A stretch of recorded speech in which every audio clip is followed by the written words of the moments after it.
তোমাদের আগে বলেছিলাম যে সিলেবাসের মাধ্যমে যে দিকগুলো দেখানো হয়, যে বিশেষ করে ক্লাস 11-এ পেয়েছিলে যে গল্প সিলেবাসে যদি 3টে থাকে তাহলে উচ্চ মাধ্যমিকে প্রশ্ন হবে কটা থেকে? 2টো থেকে করতে হবে একটা, এরকম কতগুলো দিক থাকে। আবার নাটকের ক্ষেত্রেও থাকে। আমি কি তোমাদের যে কতগুলো কবিতার উপর আলোচনা হয়েছিল মনে আছে তোমাদের? কবিতার উপর আলোচনা কি ভিডিওগুলো পেয়েছিলে, কিন্তু হোয়াটসঅ্যাপে ভিডিও পাঠিয়ে আমার একটু মনে হচ্ছিল যে শুধু দিয়েই গেলাম, ওরা কিভাবে জানলো বুঝতে পারলো কিনা সেগুলো বুঝতে ঠিক মতো জানতে পারলাম না। তো আমি কি প্রথমে সিলেবাসটাকে একটু বুঝিয়ে দেবো, না না কবিতা সরাসরি যেগুলো হয়ে গেছে সেগুলো একবার আমি খুব সংক্ষেপে গিয়ে শেষ করে দেবো ভালো করে?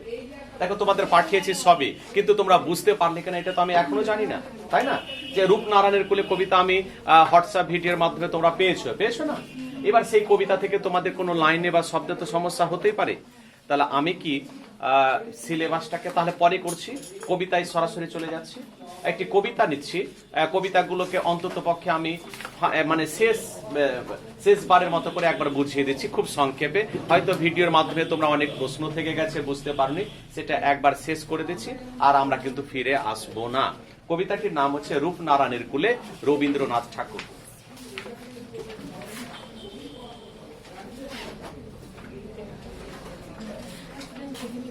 আপাতত এই বইটির কাজ, তোমরা সাহিত্য চর্চার যে বইটি, এই বইটির কাজ আমাদের থাকছে। পরে আরেকটি বই আছে যেটা ভাষা ও শিল্প সংস্কৃতির ইতিহাস, ওটা আমরা পরে যখন শুরু করব বলে দেবো। আপাতত প্রত্যেকদিন এই বইটি থাকবে। একটা খাতা তৈরি করে নিও, হ্যাঁ, একটা খাতা যেভাবে 11-এ করেছিলে, বাকি এই দুটো থাকলে আমার মনে হয় কোনো অসুবিধা হবে না। দেখো কবিতাটির নাম রূপনারায়ণের কুলে। আমার কথাগুলো শুনলেই কবিতাটি পড়তে বোধ হয় তোমাদের খুব যদি বেশি সময় লাগে 2 থেকে 3 মিনিট লাগবে, কিন্তু মনে রাখবে পরীক্ষায় তাহলে আমরা 13 থেকে 14 মিনিট এই কবিতার উপর প্রশ্নের উত্তর লিখব, তাই না? 13 থেকে 14 মিনিট আমাদের লিখতে হবে। তাহলে কিভাবে আমরা এগিয়ে যাব? কবিতাটির গভীর অর্থ আমাদের বুঝতে হবে। কবিতাটির নাম রূপনারায়ণের কুলে। দেখো রূপনারায়ণ হচ্ছে একটি নদীর নাম, আর কুলে মানে হচ্ছে তীরে। কুলে মানে তীরে। তাহলে আমাদের যদি সহজভাবে বুঝতে হয় তাহলে কবিতাটির মানে হচ্ছে নদীর তীরে, তাই না?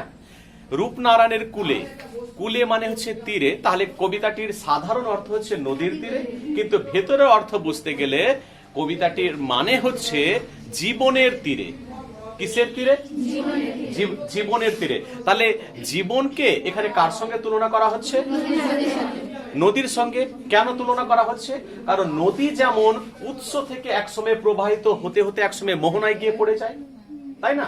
আমরা ভূগোলের ভাষায় জানি নদীর উৎসস্থল আছে, সেখান থেকে বিভিন্ন ধাপে ধাপে প্রবাহিত হয়ে একসময় মোহনায় গিয়ে পড়ে। আমাদের জীবনও একই রকম ভাবে জন্ম থেকে শুরু করে আমরা প্রত্যেকে পৃথিবীতে এসেছি, আমাদের জীবন শুরু হয়ে গেছে, ধাপে ধাপে এগিয়ে যাচ্ছে। জীবনও জন্ম থেকে শুরু করে যাত্রা শুরু করে একসময় মৃত্যুতে গিয়ে শেষ হয়।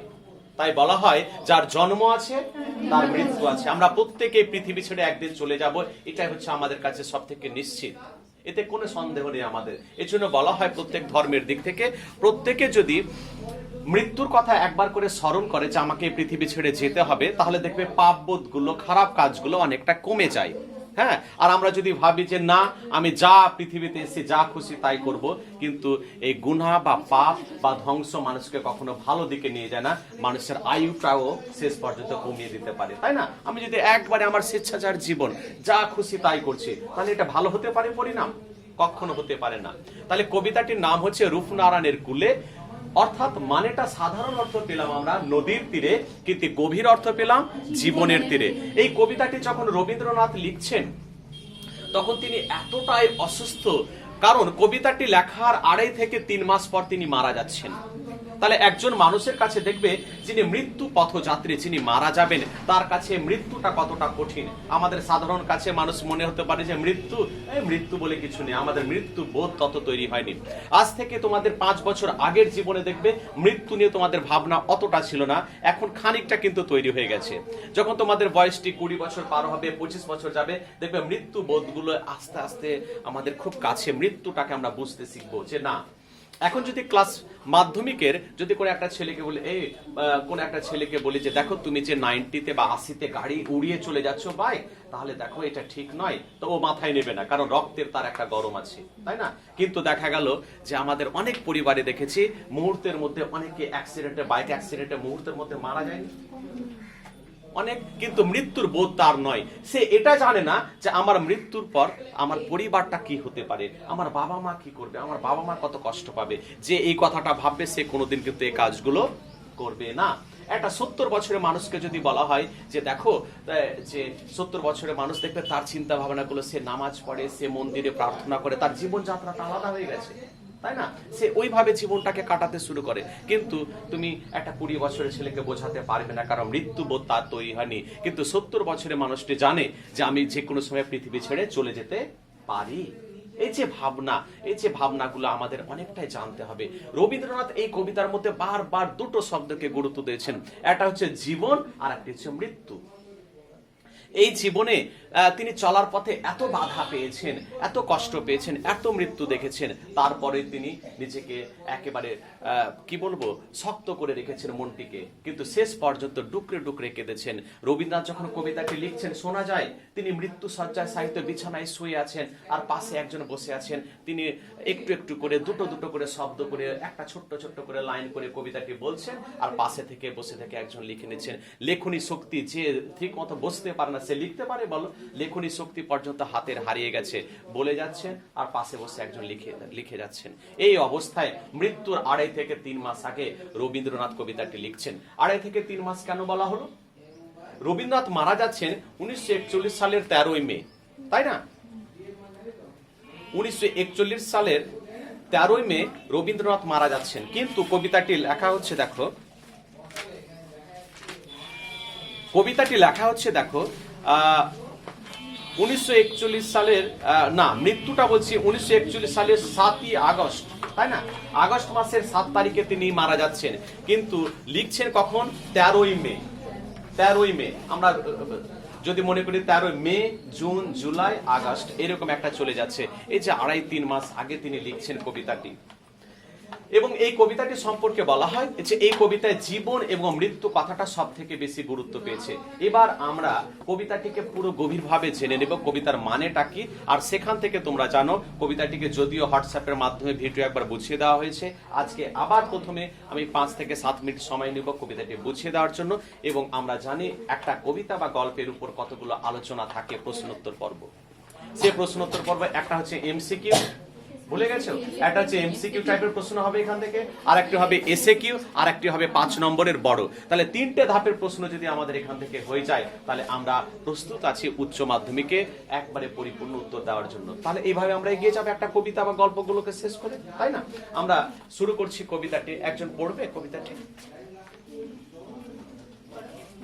পড়ো, বসেই পড়ো। হ্যাঁ, আচ্ছা, কবিতাটি শুরুর আগে একটা কথা আর বলে রাখি, 1 মিনিট বলে রাখি।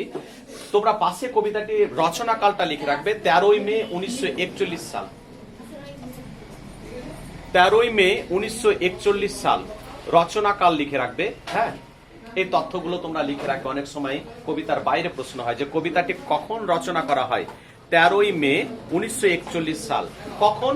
রাত্রি 3:15 পাশে লিখে রাখবে। সময়টাও পেয়েছি আমরা যে কবিতাটি কখন লেখা হচ্ছে, কোন সময়ে। 13ই মে 1941 সালে কবিতাটি রবীন্দ্রনাথ লিখছেন। কখন? রাত্রি 3:15।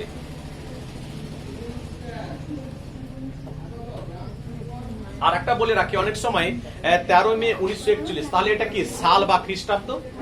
আর একটা পরে যে বঙ্গাব্দ কত, তাহলে বঙ্গাব্দটা তোমরা ব্র্যাকেটে লিখে রাখবে 30শে বৈশাখ 1348 বঙ্গাব্দ।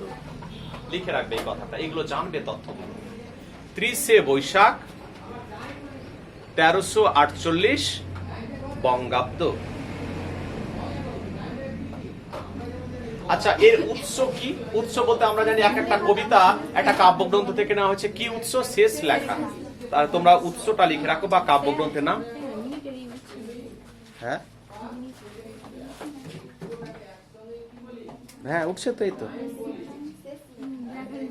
এই তো হ্যাঁ, এই যে উঠে যাচ্ছে। তাহলে কত পেলাম? হ্যাঁ, উৎস পেলাম বা কাব্যগ্রন্থ পেলাম, শেষ লেখা। আচ্ছা, কবিতাটি এবার শুরু করছি। কবিতাটির সাধারণ অর্থ কি বললাম একবার শেষবারের মতো বলে নাও। নদীর তীরে, কিন্তু ভেতরের অর্থ কি? জীবনের তীরে। তাহলে কবিতাটির যদি রূপনারায়ণের কুলে আমরা কিছুক্ষণের জন্য বাদ দিই, তাহলে কবিতাটির মানে জানবো জীবনের তীরে, জীবনের শেষে, তাই না? জীবনের তীরে বা শেষে মানুষ কি জানতে চাইছে সেই কথাই কবিগুরু তুলে ধরছে।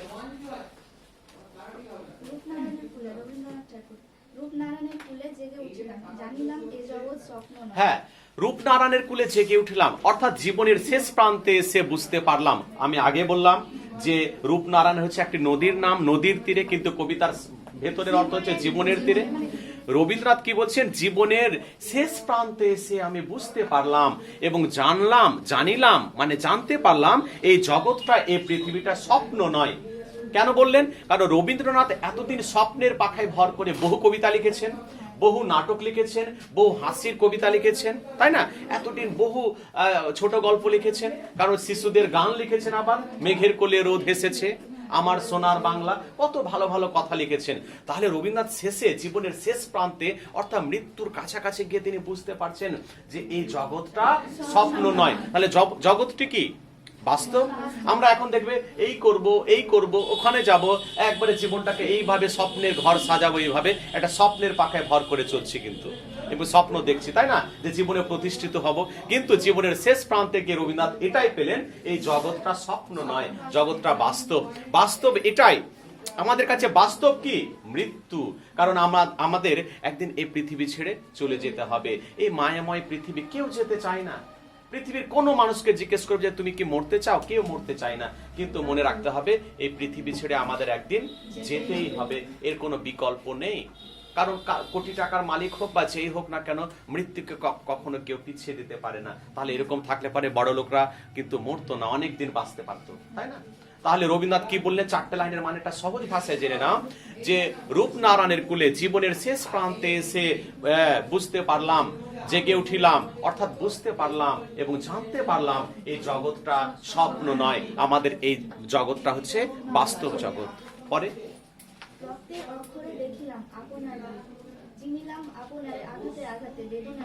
রক্তের অক্ষরে, রক্তের অক্ষরে মানে হচ্ছে রক্তের বিন্দুতে বিন্দুতে নিজেকে চিনতে পারলাম।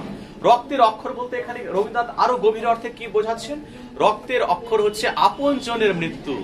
আমরা আপনজন কথা বোঝাতে গিয়ে অনেক সময় রক্ত কথাটা ব্যবহার করি। দেখবে অনেকে আমাদের বাবা বা আমাদের দাদুরা বলে থাকে, আরে ওরা আমাদের একই রক্তের, মানে কি? আপনজন। আমরা আপনজন বোঝাতে গিয়ে অনেক সময় রক্ত কথাটা ব্যবহার করে থাকি। রবীন্দ্রনাথ কি বললেন? যে রক্তের অক্ষরে দেখিলাম, অর্থাৎ আপনজনের মৃত্যুতে দেখিলাম আপনার রূপ, মানে নিজেকে দেখতে পেলাম। রক্তের অক্ষর হচ্ছে আপনজনের মৃত্যুতে। কেন আপনজন? কারণ মৃত্যুর আগে রবীন্দ্রনাথ এই পৃথিবীতে রবীন্দ্রনাথ দেখেছেন যে বহু মানুষ, বহু তার আপনজন মারা গেছেন। পিতা মারা গেছেন, মাতা মারা গেছেন, তার বৌদি কাদম্বরী দেবী মারা গেছেন, তার ছেলে মারা গেছেন, সমীন্দ্র মারা গেছেন। তাহলে রবীন্দ্রনাথ পিতা মাতা সন্তান বৌদি সকলে মৃত্যু চোখের সামনে দেখেছেন। তাহলে মৃত্যুতে, অর্থাৎ আপনজনের মৃত্যুতে তিনি কি করেছেন? নিজেকে চিনতে পেরেছেন। বাড়িতে কারো যদি আপনজনের মৃত্যু হয়, তাহলে দেখে এটাই বোধ হয় অন্তত পক্ষে যে এইভাবে আমাদের একদিন ছেড়ে চলে যেতে হবে, তাই না? এই যে এইভাবে আমাকে একদিন ছেড়ে চলে যেতে হবে, এই যে মৃত দেহ, লাশটিকে দেখলে আমাদের দেখে এটাই মনে হয় যে পৃথিবীতে কিছুই নেই, আমাদের একদিন এইভাবে হয় কবরস্থানে বা শ্মশান ঘাটে এইভাবে শেষ হয়ে যেতে হবে, তাই না? তাহলে আপনজনের মৃত্যুতে রবীন্দ্রনাথ নিজেকে চিনতে পেরেছেন এবং জীবনে চলার পথে যতই আঘাত পেয়েছেন, কারণ মনে রাখবে মৃত্যু মানুষের কাছে একটা আঘাত, অনেক মানুষ কষ্ট পায় এবং মৃত্যুতে নিজেকে আরো বেশি জানতে পারে যে না, এই পৃথিবীতে এমন কিছু নয়, বয়স কখনো আমাদের কাছে কোনো গুরুত্ব নয়। এখন আমরা দেখতে পাই 70 বছরের মানুষ কি 50 বছরের মানুষ কি 30 বছরের মানুষ এই পৃথিবী ছেড়ে যায় না কি? আমরা কি বারবার দেখি যে 80 বছর যাদের বয়স হয়ে গেছে তারাই এই পৃথিবী ছেড়ে যায়? এত অকালে প্রচুর মানুষ মারা যাচ্ছে, তাই না? তাহলে মৃত্যু যে কোনো সময় আমাদের আসতে পারবে এবং মৃত্যুতে রবীন্দ্রনাথ, আপনজনের মৃত্যুতে রবীন্দ্রনাথ কি করছেন? নিজেকে আঘাত পেয়েছেন, কষ্ট পেয়েছেন, ততই নিজেকে চিনতে শিখেছেন। মনে রাখবে, যে জীবনে চলার পথে যত বেশি আঘাত পাবে ততই বেশি জীবনটাকে চিনতে পারবে। পরে সত্য যে কঠিন, কঠিনের ভালোবাসিলাম, সে কখনো করে না বাধ্য। হ্যাঁ, সত্য যে কঠিন, এই কঠিন সত্যের আরেকটি নাম হচ্ছে মৃত্যু। সত্য যে কঠিন, আচ্ছা এটাই সত্য যে এবং কঠিন এটা আমাদের কাছে। জীবন এবং মৃত্যু দুজনের মধ্যে একটা কথা বলা বলি হচ্ছিল, তোমাদের বলেছিলাম জীবন এবং মৃত্যু। একটা ফেসবুকে দেখেছিলাম যে জীবন এবং মৃত্যুর মধ্যে যে কথোপকথন হচ্ছে, জীবন মৃত্যুকে জিজ্ঞেস করছে, আচ্ছা বলো তো পৃথিবীতে সবাই জীবন মৃত্যুকে জিজ্ঞেস করছে, পৃথিবীতে সবাই আমাকে এত ভালোবাসে, তোমাকে ঘৃণা করে কেন? তখন মৃত্যু সেদিন উত্তর দিয়েছিল যে এটাই, যে তুমি বুঝতে পারলে না, তুমি হচ্ছে পৃথিবীর সব থেকে সুন্দর মিথ্যা, তুমি হচ্ছে ফাঁকি দেবে তুমি মানুষকে, কারণ জীবন মানুষকে কি দেয়? ফাঁকি দেয়। যে কোনো সময় মৃত্যু চলে আসবে, জীবন মানুষকে কখনো যে কোনো সময়, কিন্তু মৃত্যু মানুষকে ফাঁকি দেবে। আমি হচ্ছে জীবনের একবারে নিষ্ঠুর সত্য, কঠিন সত্য। কত সুন্দর কথা দেখো, মৃত্যু কখনো মানুষকে বলে, মানুষ কোনোদিন শুনেছ যে মৃত্যুটা খুব সহজ রে, এরকম বলে? মৃত্যু হচ্ছে মানুষের কাছে সব থেকে কঠিন সত্য, এবং এটাকে আমাদের কি করতে হবে? মেনে নিতে হবে। এই যে বললেন না যে সত্য যে কঠিন, কঠিন সত্যের আর একটি নাম হচ্ছে মৃত্যু। কঠিনের ভালোবাসিলাম, রবীন্দ্রনাথ মারা যাচ্ছেন, অর্থাৎ কঠিনের ভালোবাসিলাম বলতে কি, সে কঠিন সত্য অর্থাৎ মৃত্যুটাকে আমি কি করলাম? আজকে হৃদয়ে গ্রহণ করতে বাধ্য হলাম, কারণ মৃত্যুটাকে আমাদের গ্রহণ করতেই হবে, জীবনে প্রস্তুত থাকতে হবে যে একে গ্রহণ করা ছাড়া ঘৃণা করলে আমাদের কি হবে? মৃত্যুকে আসবে না, একে গ্রহণ করতেই হবে। এবং শেষের লাইনে বলা হচ্ছে, পরের লাইনে, সে কখনো করে না বঞ্চনা। বঞ্চনা মানে ফাঁকি দেয় না, প্রতারণা করে না, তাই না? মৃত্যু কখনো মৃত্যু মানুষকে ফাঁকি দিয়েছে শুনেছো? সে বলতে কি কঠিন সত্য, কঠিন সত্যের আর একটি নাম হচ্ছে মৃত্যু। মৃত্যু কখনো মানুষকে ফাঁকি দেয় না। কোনোদিন ফাঁকি দেয়? জীবন মানুষকে ফাঁকি দেবে, কিন্তু মৃত্যু মানুষকে কখনো ফাঁকি দেবে না। পরে মৃত্যুর দুঃখের তপস্যায় জীবন, সত্যের দারুণ মূল্য লাভ করিবারে, মৃত্যুতে সকল বেলা শোধ করে। দেখবে এই কবিতাটি যেমন হোয়াটসঅ্যাপে ভিডিওতে পাঠিয়েছে, শেষের 3টে লাইন তোমরা খুব একটা বুঝতে পেরেছো কিনা জানি না, একটু অসুবিধা হয় না বুঝতে? কি দেখো, প্রত্যেকটা লাইন, 3টে লাইন একে অপরের সঙ্গে সম্পর্কযুক্ত আছে। 3টে লাইন বসে যাও, বলে দিই। আমৃত্যু মানে কি?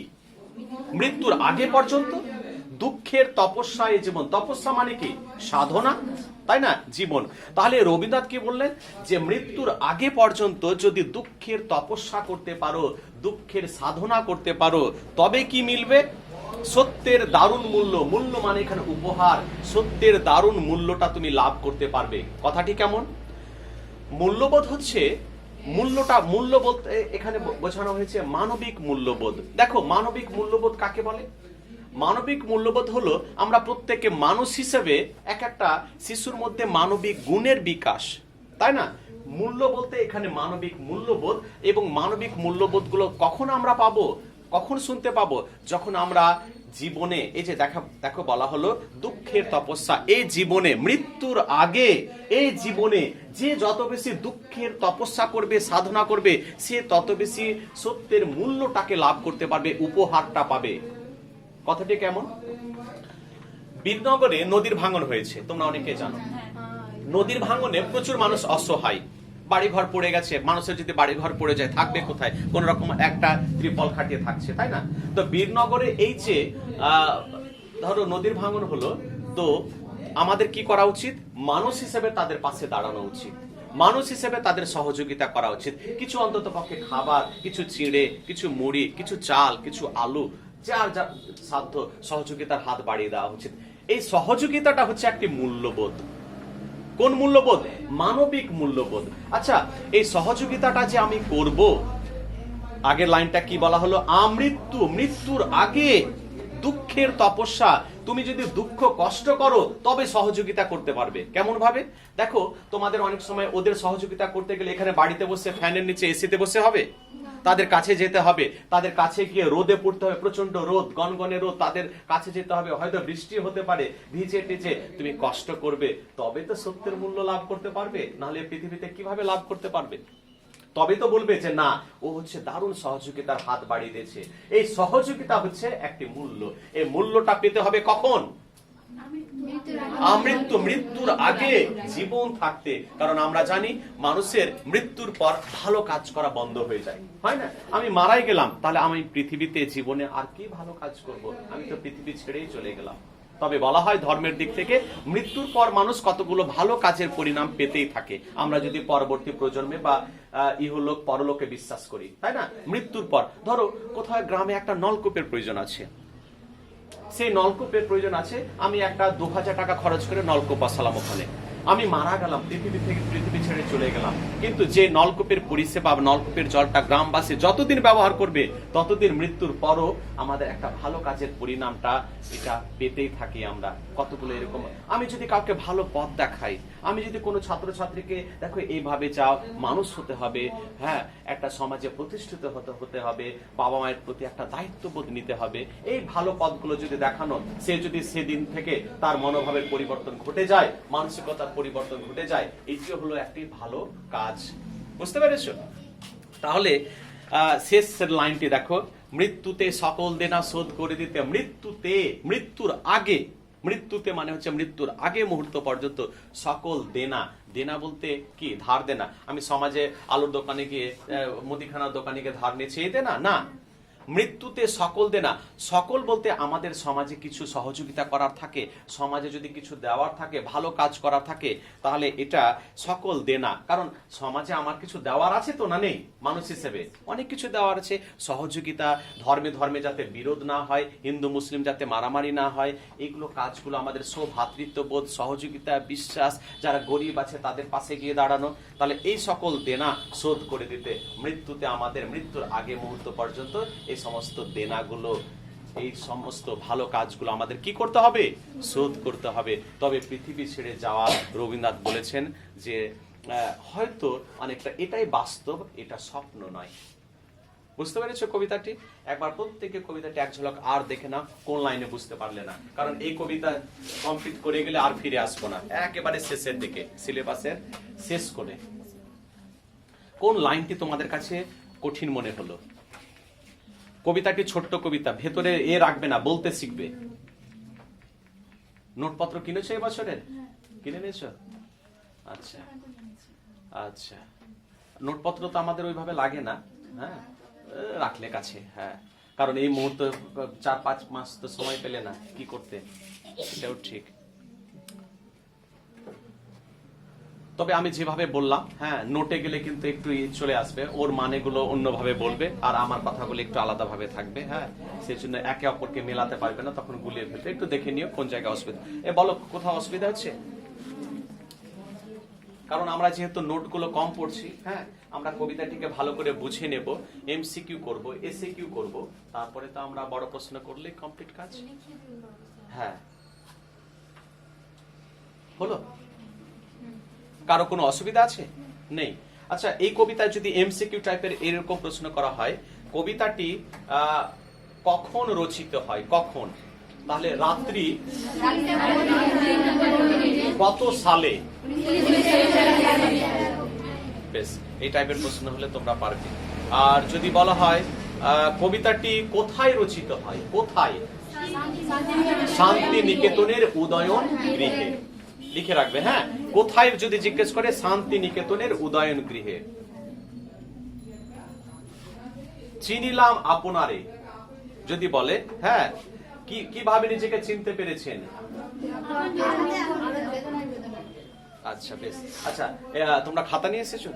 চলো খাতা বের করো, সরাসরি চলে যাচ্ছি এসিকিউ। এমসিকিউ খুব সহজ হবে, তোমরা এমসিকিউ টাইপের দু একটা জিজ্ঞেস করো, সবাই পারবে। এসিকিউ চলে যাচ্ছি আমরা।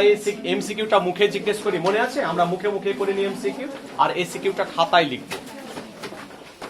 একটা ভালো খাতা করে নিও, একটা খাতা করলেই পুরো বছর চলে যাবে। প্রথমে উপরে লিখে নাও, রূপনারায়ণের কুলে।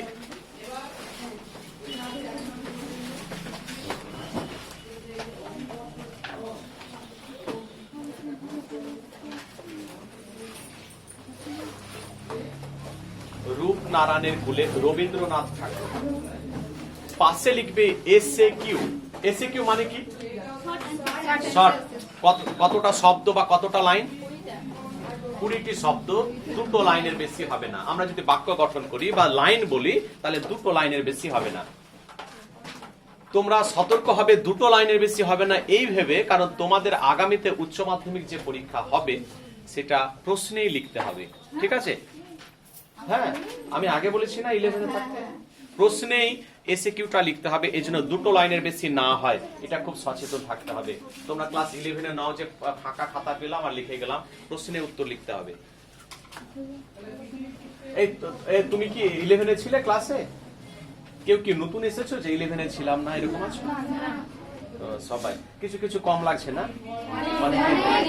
অনেকে কম। হ্যাঁ, সেই তো 11টা মানে ঠিক তোমাদের 12 এসে মানাচ্ছে না যে আর কই সবাই। হ্যাঁ, কখন পরিস্থিতি স্বাভাবিক হবে? এসে কিউ লিখেছো? 1 দিয়ে লেখো।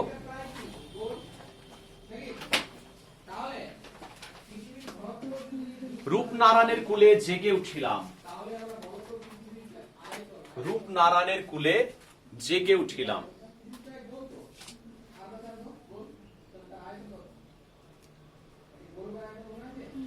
রূপনারায়ণের কুলে জেগে উঠিলাম। হাইফেন দিয়ে প্রশ্ন করো, জেগে উঠার অর্থ কি? জেগে ওঠার অর্থ কি? নিজের হাতের লেখার দুটো লাইন ছেড়ে দাও, বেশি নয়, দুটো। পরের প্রশ্ন,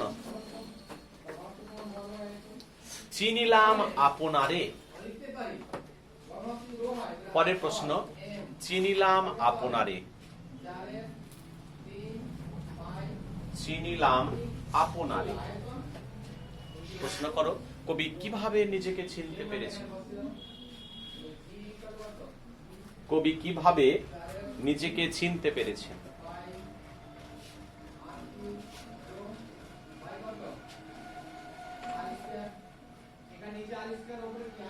কবি কিভাবে নিজেকে চিনতে পেরেছেন? পরের প্রশ্ন,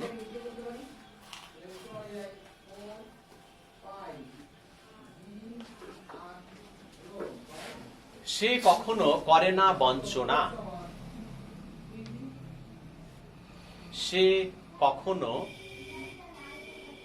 কখনো করে না বঞ্চনা। প্রশ্ন করো, সে কে? ওর সঙ্গে আরেকটি প্রশ্ন, বঞ্চনা কথার অর্থ কি? বঞ্চনা, বঞ্চনা কথার অর্থ কি?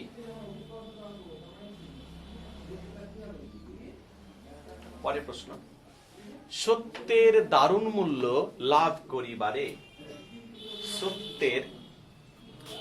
সত্যের দারুণ মূল্য লাভ করিবারে। সত্যের দারুণ মূল্য লাভ করিবারে। হাইফেন দিয়ে প্রশ্ন করো, সত্যের মূল্য কিভাবে লাভ করা যায়? সত্যের মূল্য কিভাবে লাভ করা যায়?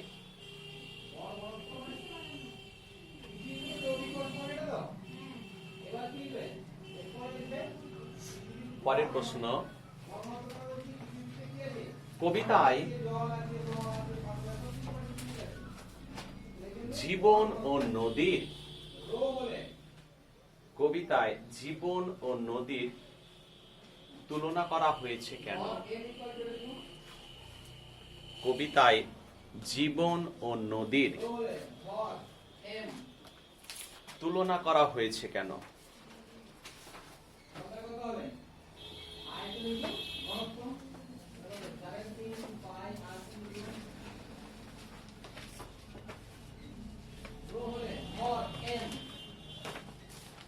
পরের প্রশ্ন, মৃত্যুতে সকল দেনা শোধ করে দিতে।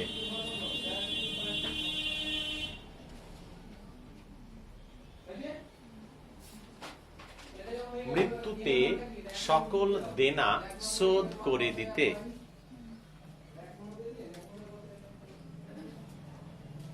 প্রশ্ন করো হাইফেন দিয়ে, এর অর্থ কি?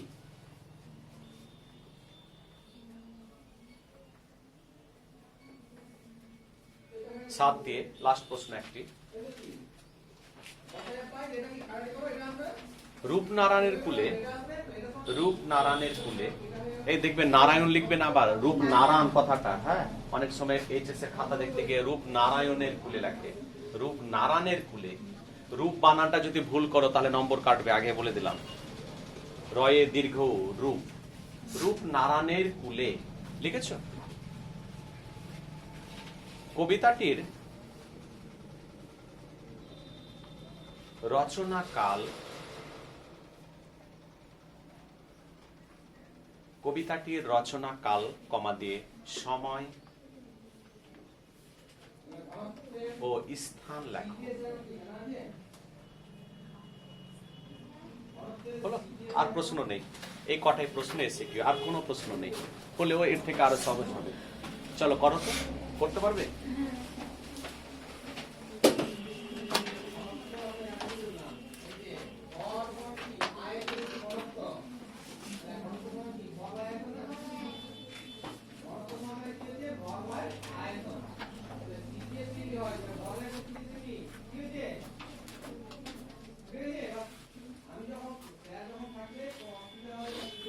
যতগুলো পারবে, কোনোটা অসুবিধা হলে ছেড়ে দেবে, আমরা আলোচনা করে নেব শেষে।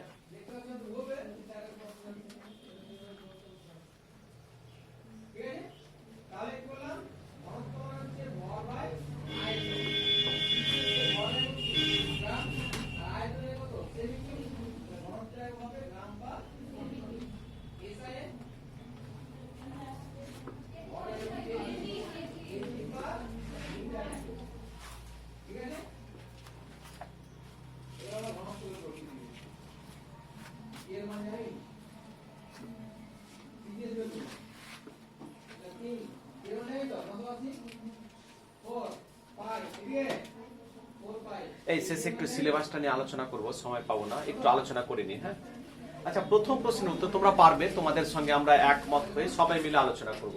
যদি বলে প্রথম প্রশ্ন, রূপনারায়ণের কুলে জেগে উঠিলাম, প্রশ্ন কি করা হয়েছে? জেগে ওঠার অর্থ কি? তোমরা লিখবে জেগে ওঠার অর্থ কি? জীবনকে গভীরভাবে বুঝতে পারা, এই কথাটা শুধু লিখবে, আর কিছু লিখবে না।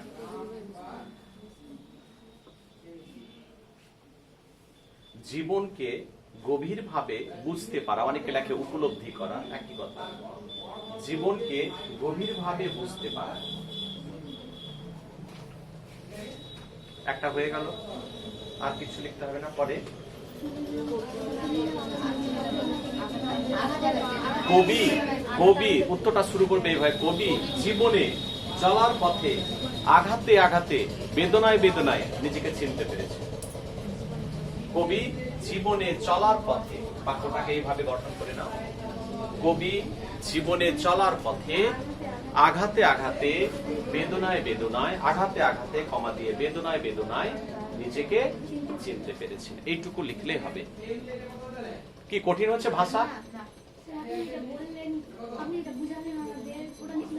কোনটা?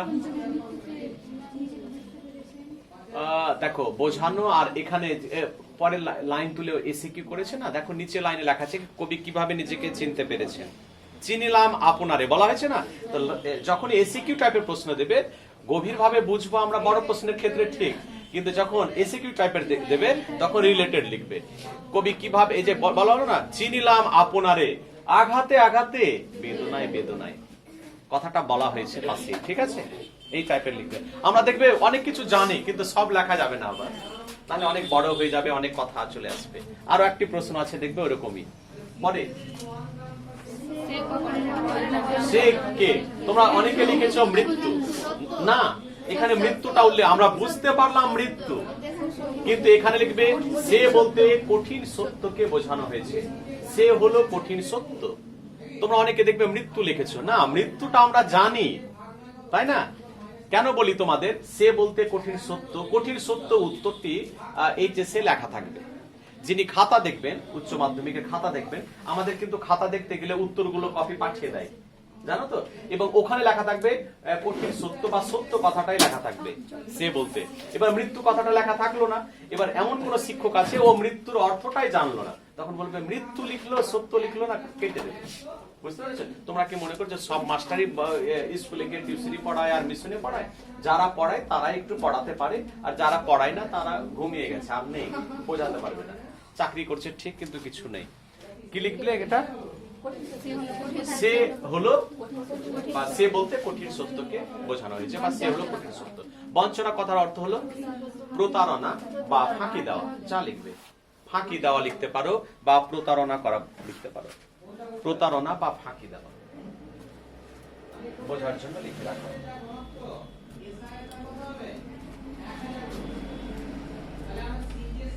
হয়ে গেছে? কি হোয়াটসঅ্যাপের মাধ্যমে থেকে সরাসরি কি ভালো হচ্ছে আলোচনাগুলো?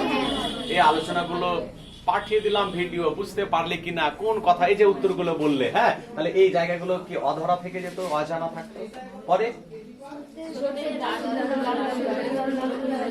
হ্যাঁ, না, ওটা তো পরের কথা, তার আগের কথা উত্তরে লেখা আছে সত্যের মূল্য কিভাবে লাভ করা যায়। এই যে বলা আছে না, জীবনে দুঃখের সাধনার মাধ্যমে সত্যের মূল্য লাভ করা যায়। আগের লাইনে উত্তরটি বলাই হয়েছিল। জীবনে দুঃখের, তপস্যা মানে কি? সাধনা। তোমরা তপস্যাও লিখতে পারো, তপস্যার মাধ্যমে কেউ লিখতে পারো সাধনার মাধ্যমে। জীবনে দুঃখের তপস্যার মাধ্যমে বা সাধনার মাধ্যমে সত্যের মূল্য লাভ করা যায়।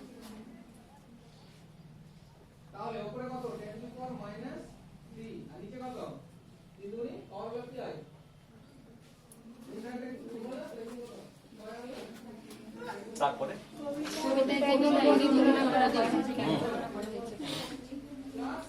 নদী যেমন, দেখো দুটো লাইনে হয়ে যাবে। নদী যেমন উৎস থেকে প্রবাহিত হয়ে মোহনায় পড়ে, নদী যেমন উৎস থেকে প্রবাহিত হয়ে মোহনায় পড়ে, জীবনও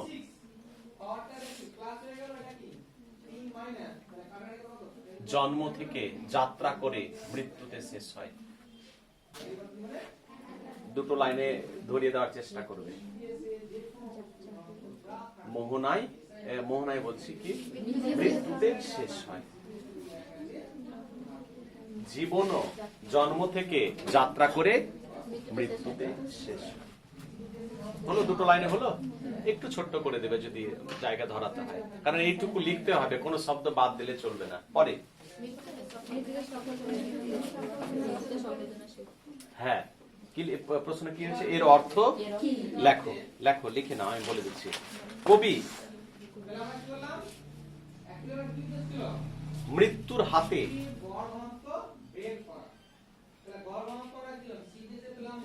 হ্যাঁ নিজেকে সমর্পণ করে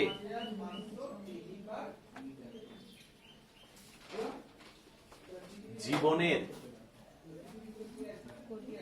কবি মৃত্যুর হাতে নিজেকে সমর্পণ করে জীবনের যাবতীয় দেনা শোধ করতে চেয়েছে। জীবনের যাবতীয় দেনা শোধ করতে চেয়েছে। পরে রচনাকাল তোমরা পারবে 1941 সালের 13 মে। বাংলাটাও পারবে, একটা সাল লিখবে বাংলাটা জানার জন্য, কারণ অনেক সময় প্রশ্ন বাংলাতে করে, এমসিকিউ টাইপের। পরে সময় তোমরা জানো রাত্রি 3:15, স্থান কোথায়? শান্তিনিকেতন। হলো? তাহলে আমাদের বইয়ের কাজ শেষ হয়ে গেল। এসএকিউ বা এমসিকিউ টাইপের, এমসিকিউটা খুব সহজ হবে, তোমরা সবগুলো পারবে, এই জন্য অতটা জিজ্ঞেস করলাম না। এসিকিউটা হয়ে গেল। তাহলে আমাদের দুটো প্রশ্নোত্তর পর্ব হয়ে গেল। পরের দিন আমরা কি করব? এখান থেকে বড় প্রশ্ন কিভাবে হবে আর কিভাবে আমরা লিখবো তার প্রস্তুতি নেব। ঠিক আছে? এবার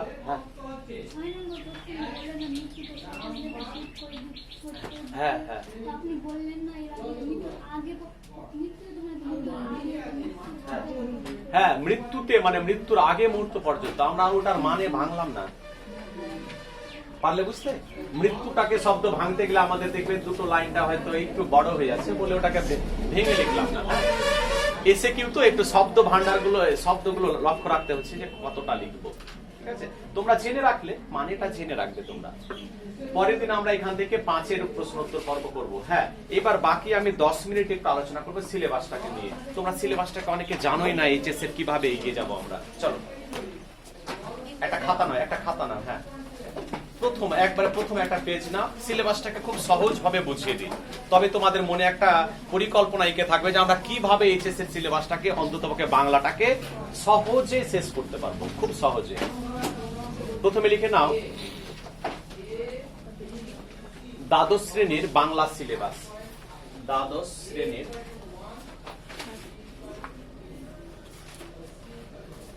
খুব ভালো হয় এইভাবে চলতে চলতে তোমাদের দেখা হলো যে তোমরা এইচএস পাসই করে গেলে লকডাউনের মধ্যে, এইচএস পাস হয়ে বসে বসে করে গেলে। হ্যাঁ, একজন ফার্স্ট ইয়ারের একজন স্টুডেন্ট, ও, কারণ তোমরা জানো ফার্স্ট ইয়ারের যে পরীক্ষাটা হলো তো তার 2 নম্বর কম ছিল, কারণ তোমরা জানো অনার্স যদি করতে হয়, টিকাতে হয়, তাহলে 40 পেতে হবে। অনার্স সাবজেক্টে মিনিমাম কত পেতে হবে? 40 এর নিচে পেলে তার কিন্তু অনার্স পাস করতে হয়ে যাবে। তো 2 নম্বর কম পেয়েছে। ও একদিন জিজ্ঞেস করছে, মানে পরে জানা গেল যে ফার্স্ট ইয়ারের নম্বর দেখে গড় রেজাল্টটা সেকেন্ড ইয়ারে দেওয়া হবে, এরকম একটা ভাবনা বা ইউনিভার্সিটি ভাবছে ফার্স্ট ইয়ারের নম্বর দেখে সেকেন্ড ইয়ারের নম্বরটা দেওয়া হবে। পারলে বুঝতে? তো ওর তো 2 নম্বর কম আছে, তো ও আমাকে একদিন জিজ্ঞেস করছে, আচ্ছা স্যার আমি এখন কোন ইয়ারে আছি, ফার্স্ট ইয়ার না সেকেন্ড ইয়ার না কোন দিকে আমি যাব? মানে ও বুঝতে পারছে না আমাকে কি পাস করাবে না ফেল করে রেখে দেবে না কোন ইয়ারে আছি। তো এই হচ্ছে পরিস্থিতি। অনেক সময় ছাত্র বুঝতে পারে না। হ্যাঁ, অনেক সময় অনেকে ভাবে আর বোধহয় এই করে করে আমাদের মাস্টার ডিগ্রি এমএসসি সব কমপ্লিট হয়ে যাবে বাড়িতে বসে বসে। হ্যাঁ, পরিস্থিতি এরকম। আচ্ছা, সিলেবাসটাকে একটু বলে দিই, বইটিকে সামনে নাও তো, নিয়েছো? আচ্ছা, প্রথমে লেখো গল্প। চলো সিলেবাসটাকে লিখে নাও তো, সিলেবাসটাকে একটু ভালো করে বুঝে নাও তো। প্রথমে লেখো গল্প। বুঝিয়েছিলাম? লিখেছিলে? আচ্ছা লেখো, সবাই লেখো, বলে দিচ্ছি, যদি লেখা থাকে তাহলে মিলিয়ে নিও। প্রথমে লেখো গল্প। সিলেবাসে কটা গল্প আছে? 3টা গল্পের পাশে নামটা লিখে নাও না, ছোট ছোট করে। কে বাঁচায় কে বাঁচে ভাত আর ভারতবর্ষ লিখে নাও পাশে। 3টে গল্পের নাম ছোট্ট করে লিখে নাও পাশে, 1 2 3।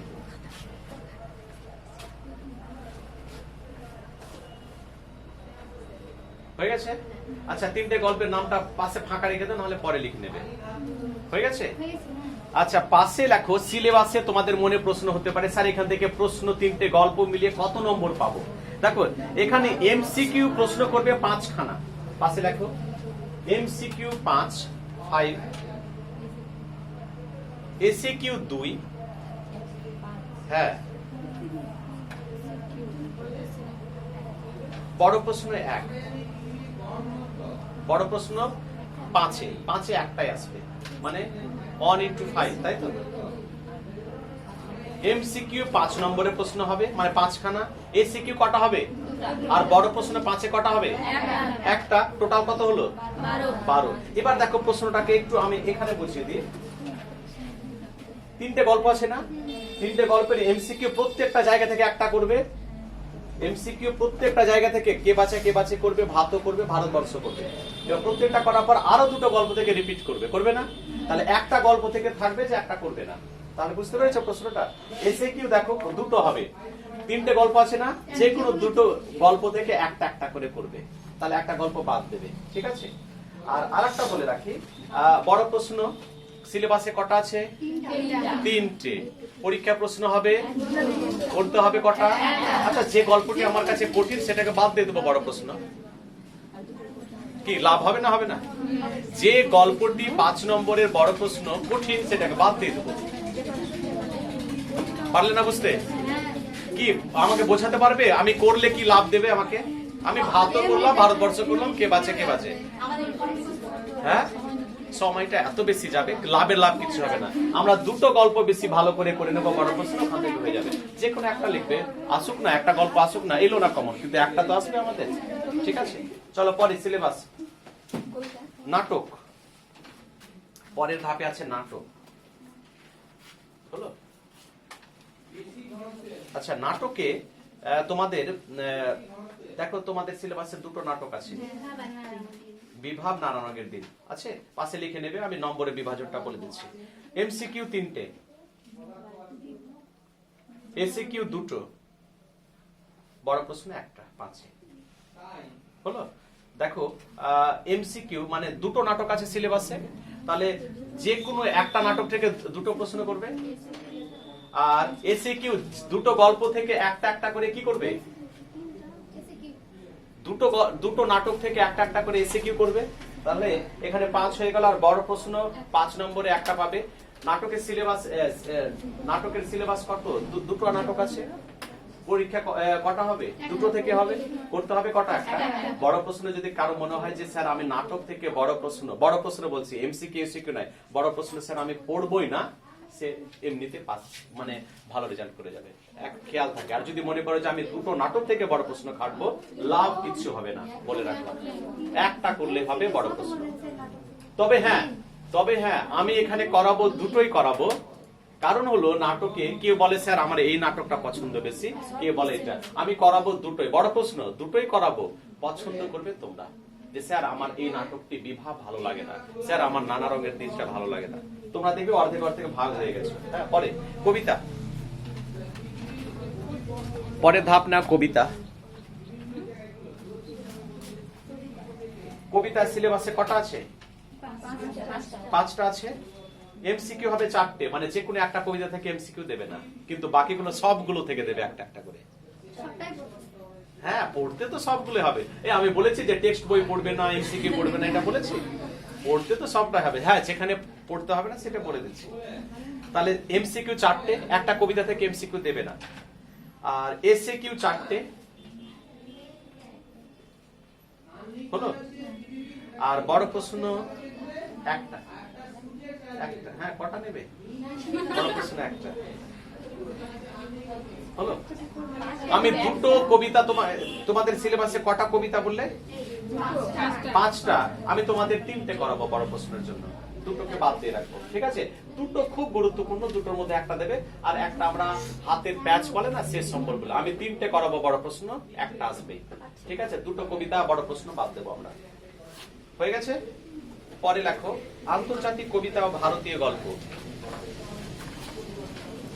পরের সিলেবাসের নাম লেখো আন্তর্জাতিক কবিতা ও ভারতীয় গল্প।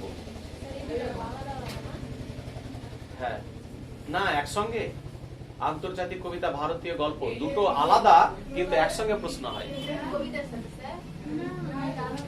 না ওই কবিতার সঙ্গে নয়, এটা আলাদা পার্টে প্রশ্ন হবে। দেখো আন্তর্জাতিক কবিতা তোমাদের একটি আছে, হ্যাঁ, আন্তর্জাতিক কবিতা ও ভারতীয় গল্প। একটি গল্প আছে অলৌকিক, আর একটি কবিতা আছে পড়তে জানে মজুরে প্রশ্ন। তোমরা ভুলে গেলে, ক্লাস 11-এ ছিল না বিশাল ডানাওয়ালা দুধ ধরে পড়ো আর শিক্ষার সার্কাস, যে কোনো একটা ঠিক একই রকম হবে। এই দুটো জায়গা থেকে প্রশ্ন করবে, একটা করতে হবে। চলো এমসিকিউ, এখান থেকে এমসিকিউ একটা, এসিকিউ একটি। দেখবে যেখান থেকে এমসিকিউ দিয়েছে মনে রাখবে, একটা থেকে এমসিকিউ দেবে, একটা থেকে এসিকিউ, দুটো থেকে এমসিকিউ দেয় না। এমসিকিউ একটা, এসিকিউ একটি, আর বড় প্রশ্ন একটি। দুটো জায়গা থেকে প্রশ্ন করবে, দুটো জায়গা থেকে বড় প্রশ্ন করতে হবে, ঠিক আছে? সিলেবাসে দেবে, প্রশ্নে দেবে, কিন্তু করতে হবে একটা বড় প্রশ্ন। তোমরা যদি মনে করো স্যার 3 মাসে সিলেবাসটাকে শেষ করে ফেলবো, শেষ হয়ে যাবে, ডিসেম্বরও যাবে না। বুঝতে পেরেছো কতটা সিলেবাসটা কম? আর যদি বলো স্যার আমি সব পড়বো, আমার জানার দরকার আছে, পড়ো না, কত পড়বে, এমনিতে সময় কম। চলো পরে পূর্ণাঙ্গ গ্রন্থ, ব্র্যাকেটে লেখা আমার বাংলা, যেটা আমার টিউশনি ব্যাচ এখন চলছে। তোমরা এতটাই পিছিয়ে আমাদের ব্যাচ থেকে, আমাদের যারা গতকালকে পড়ছিল আবার 10:30 থেকে আজকে আছে। হ্যাঁ, এতদিন এলে না, এখন আসবে। এই কে এসেছিল একদিন দুদিন, না একদিন কে এসেছিল, ওখানে দেখা হয়েছিল, ওরা আসেনি বোধহয়। হ্যাঁ, ও ছিল, বলেছিল, ও একদিন বোধহয় গেল, গিয়ে দেখলাম যে ও এলাম। হ্যাঁ, এসো, কোনো অসুবিধা নেই। আমার তো পুরো এরকম হয়ে ডাইনিং এ বসিয়ে দিয়ে প্রচুর স্টুডেন্ট, মোটামুটি অনেকগুলোই আছে। হ্যাঁ, ও একদিন এসে তারপরে আর দেখতে পাইনি, কি হলো না হলো। আমার বাংলা পূর্ণাঙ্গ গ্রন্থ, যেভাবে আমরা গুরু নাটক পড়েছিলাম 11-এ, ঠিক একই রকম ভাবে এখানে আছে আমার বাংলা। হ্যাঁ, আমার বাংলায় আমি সিলেবাসে যখন যাব তখন বলবো। এখানে আমার বাংলাটা তোমাদের একটা কথা বলে রাখি, হ্যাঁ তোমরা তো জানো না, তোমাদের বলে রাখি। এই দেখো, আচ্ছা দেখো তো, আমি এই যে বইটি আছে না, বইয়ের অর্ধেক পাতা আমি মাঝামাঝি প্রায় করে আছি, দেখো তো প্রায় মাঝামাঝি আছে।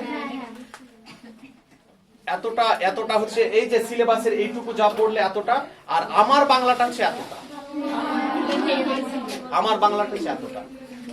তবে এখান থেকে মজা হচ্ছে এটাই যে আমার বাংলা থেকে যদি তোমাদের এমসিকিউ বা এসিকিউ টাইপের প্রশ্ন করতো, তাহলে তোমরা দিন রাত পড়তে পড়তে পাগল হয়ে যেতে। এতগুলো পাতা পড়ার কোনো দরকারই নেই। আমি দুটো দেবো, একটা চলে আসবে 5-এ, বড় প্রশ্ন একটা চলে আসবে, এমসিকিউ আসবে না। নাহলে যদি আসতো না, দেখতে তোমরা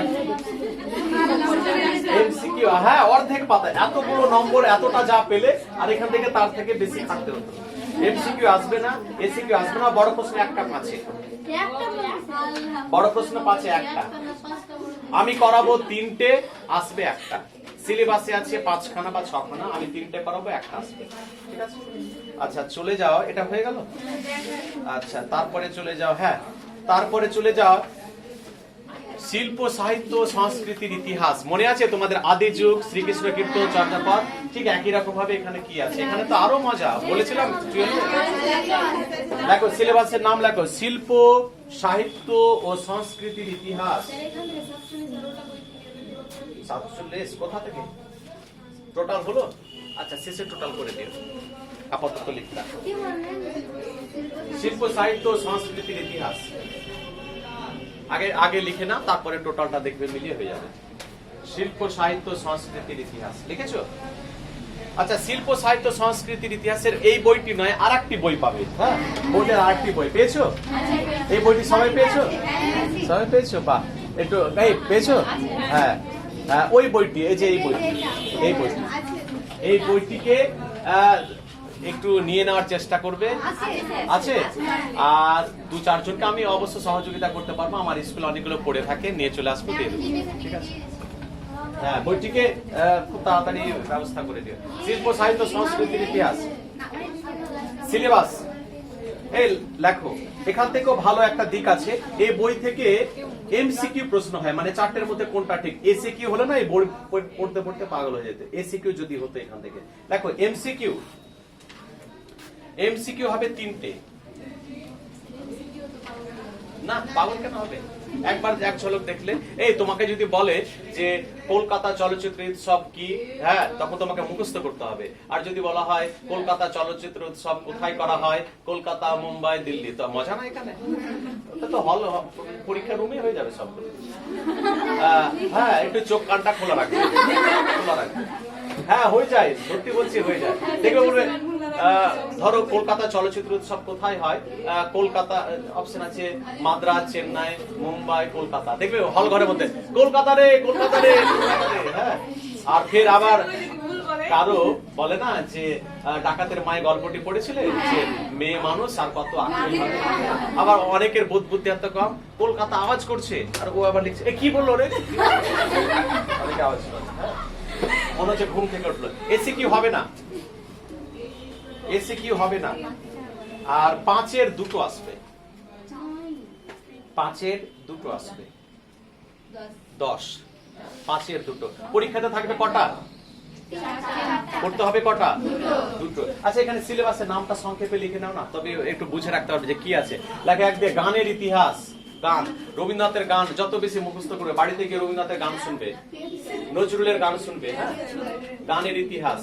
যে যত বেশি গান মুখস্থ করবে, ওই গান নয়, অরিজিৎ সিং এর গান নয়, রবীন্দ্রনাথের গান, দ্বিজেন্দ্রলাল রায়ের গান, হ্যাঁ এইগুলো গান। বলতো দূর দীপবাসিনী গানটি কার, কার রচনা? নজরুল। হ্যাঁ দেখবি তোরা দেখবি ছুটে আই, কাজী নজরুল, তাই না? তারপরে বলতো এসো হে বৈশাখ এসো এসো, এই তো পারবে তোমরা। গানের ইতিহাস 2 দিয়ে লেখো, 2 দিয়ে। সিনেমার ইতিহাস, সিনেমার ইতিহাস চলো তাড়াতাড়ি করো, সিনেমার ইতিহাস। তারপরে লেখো চিত্রকলার ইতিহাস। ছবি আঁকা, ছবি আঁকা পছন্দ করো? করো না কেন? এক একটা ছবি জীবনে আঁকলে না। চিত্রকলার ইতিহাস মানে ছবি আঁকা, কিন্তু চিত্রকলা মানে ছবি আঁকা। এই এর আগে লিখলে না সিনেমার ইতিহাস। সিনেমার বাংলা কি জানো? চলচ্চিত্র। সিনেমার বাংলা চলচ্চিত্র। তো একবার আমাদের কালিয়াচক হাই স্কুলে পরীক্ষার গার্ড দিচ্ছি, আর প্রশ্ন পড়েছে চলচ্চিত্রে এর অবদান লেখো। তো আমাদের এক ছাত্র বলছে, স্যার চলচ্চিত্র এটা কি স্যার? আমি বললাম যে চলচ্চিত্রটা কি বুঝলে না, সিনেমাটাই চলচ্চিত্র। ও সেটাই বলে, সিনেমা বুঝে কিন্তু চলচ্চিত্র। চিত্রকলার ইতিহাস। 4 দিয়ে লেখো, 4 দিয়ে লেখো গান, সিনেমা, চিত্রকলা, বিজ্ঞানের ইতিহাস। এই নাম শুনেছো? জগদীশ চন্দ্র বসু। বেশ, তাহলে তো এগিয়ে গেলে। প্রফুল্ল চন্দ্র রায়। তাহলে পাস। বিজ্ঞানের আরেকটা হচ্ছে খেলার ইতিহাস। খেলা, খেলা পছন্দ করো? ফুটবল খেলা, আইপিএল, খেলার ইতিহাস। ঠিক আছে, এখান থেকে দুটো বড় প্রশ্ন হবে, এমসিকিউ 3টে। চলো পরে ভাষা, ভাষার ইতিহাস। ভাষা, তোমরা কি মনে করছো যে আবার তোমাদের কপালে কিছু ঘুরে আসবে? কিচ্ছু আসবে না। ভাষা, ভাষা বলতে মনে আছে 11-এ করেছিলে পশ্চিমবঙ্গের ভাষা, ভারতের ভাষা, বিশ্বের ভাষা। এখানে ওইগুলো নেই, এখানে মজা আছে। চলো হ্যাঁ, এখানে এই তোমাদের মাধ্যমিকের ওই খাতাটা রেখেছো না হারিয়ে ফেলেছো? বা ঝালমুড়িতে বিক্রি করেছো? কোন খাতাটা বলো তো? বাক্য, বাক্য, বাক্য পরিবর্তন। বাক্যের গঠনগত দিক থেকে বাক্য কয় প্রকার? 3 প্রকার। সরল বাক্য, জটিল বাক্য। খাতাটা আছে? যদি থাকে তাহলে 5 নম্বরে গিয়ে গেলে বলে দিলাম খাতাটা রাখতে। মাধ্যমিকের রচনার খাতাটা জগিয়ে রেখেছো ভালো করে? মাধ্যমিকের রচনা খাতাটা রেখেছো? রাখবে, যদি হয় তাহলে 10 নম্বরে গিয়ে গেলে বলে দিলাম রচনা আসবে। ভাষার ইতিহাসে লেখো 1 দিয়ে 1 ধ্বনিতত্ত্ব। ভাষার ইতিহাসের সিলেবাসটা লিখে রাখো কি আছে। ধ্বনিতত্ত্ব। ভাষার ইতিহাসে লেখো ধ্বনিতত্ত্ব। 2 দিয়ে লেখো বাক্যতত্ত্ব। ধ্বনিতত্ত্ব। এই ধ্বনিতত্ত্ব স্বরধ্বনি কাকে বলে, ব্যঞ্জনধ্বনি কাকে বলে? ধ্বনিতত্ত্ব। 2 দিয়ে লেখো বাক্যতত্ত্ব। 3 দিয়ে লেখো রূপতত্ত্ব। 3 দিয়ে লেখো